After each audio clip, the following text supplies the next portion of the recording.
546 at 11.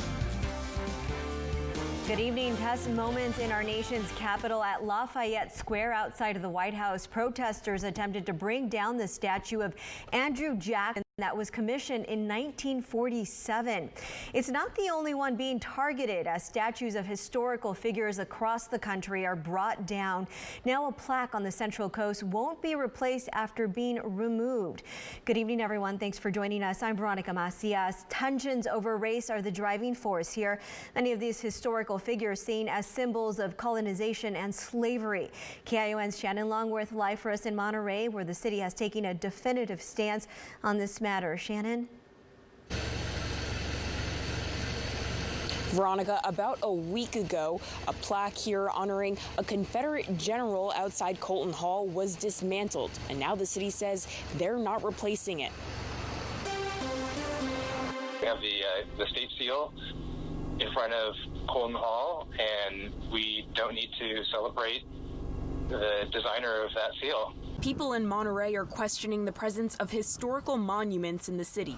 This as a plaque was removed from a rock outside Colton Hall. The plaque recognized Robert S. Garnett, a Confederate general who designed the California state seal. But the city has decided that now the rock will stay like this, bare. And residents are figuring out where they stand on the issue. If I identified differently than I do, I might find the monument offensive. The city says they believe the motivation for removing the plaque was related to racial tensions throughout the country, especially with Garnett standing as a symbol of slavery. But a local historian says this is only a shallow solution to institutional racism. And I don't think that indiscriminately toppling monuments addresses anything. Mendoza says that to make a true change, people need to vote. The community needs to find a way to create dialogue, and they need to get at the issues that center the reason that people want the statue removed. But he says if memorials are to be dismantled, they need to be considered on a case-by-case basis.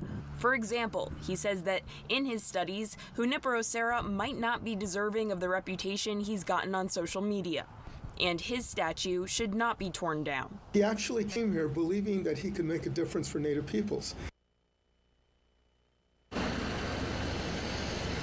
The city of Monterey has taken a political stance by deciding not to replace this monument, and now it remains to be seen in the coming weeks and months whether any other cities will take similar positions.